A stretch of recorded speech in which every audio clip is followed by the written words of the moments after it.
Good morning everyone, it's still just morning and I've come off a lovely spring type yoga class this morning. It's a little echoey in here, but I hope that this is coming over okay volume wise. So I wanted to share with you today a really powerful mantra. It's one of my favourite mantras. Now all mantra is for the mind. The root of the word mantra, which is a Sanskrit word, comes from manas, which means the mind. And so many of us have our roots of our struggle in our mindset, in our beliefs, in our self-worth. And this is all mind-based. This is all mind-based, mind beliefs. And so I don't know about you, but it's very easy to get caught up in the mind because we are trained to reason, to try and work it out, to try and understand what's going on. And sometimes there is no explanation that we can rationalize with the mind. So have you ever heard or felt yourself going round in circles around a story, around why did that happen, or trying to work it out? When we get stuck in those ruts, in those grooves, we are actually digging that hole even deeper for ourselves, because every time we think something, we are more likely to think it again. It plants the root of that seed of thought for a later time. So this is why it's really powerful.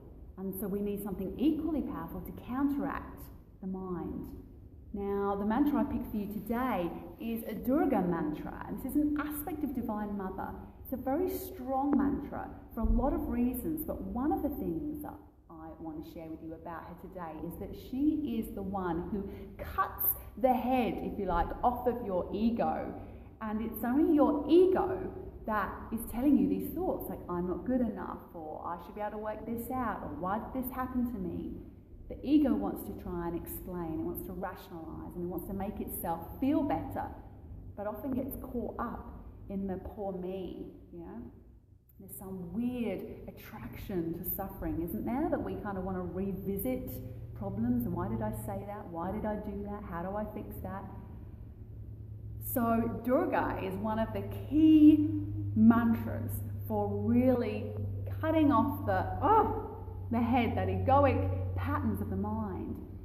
And these are so powerful that Durga herself, in the stories, the allegorical stories of Durga, she's said to have sprung another goddess from her, because it was so hard, because every time she cut off their head, all the blood, which are our thoughts, well, these blood droplets would spray out everywhere, and each one of those would embed itself in the ground and grow another thought, grow another demon, if you like.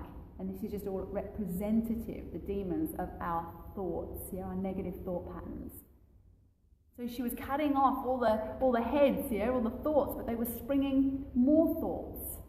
And they were rooting down into the ground and springing up more demons and more thoughts. So she just wasn't getting anywhere. So she brought Kali forth, and Kali was this amazing goddess which span around dancing and carrying on, drinking up the blood from all these heads that were falling, and drinking up the blood so that these thoughts represented by the blood drops could not take root and grow into another thought or into another demon, in our mind. So I love that analogy, because our thoughts are just like that, aren't they? One thought leads to another, leads to another, leads to another. And when we go down that train of thought, this whole big story opens up, and we're far more likely to keep revisiting that negative thought pattern. So if this is you, if you have a hook around something, I don't think there's anybody out there who doesn't have a bit of a story or a bit of a hook or a self-worth belief or something that just spins itself around in your head at particular times, then you need this mantra. And so I'll repeat it a few times for you. It goes Om, Dum Durgayei, namaha. And this just means I bestow blessings to the energy of Durga to help me rid myself of my egoic patterns and my negative thoughts, so that may ease my suffering. So it's Om Dum Durgayei namaha. And Dum is just like a little calling, it's like the pet name of Durga. And so if you wanted to shorten it right down, you could just say Om Dum, D-U-M.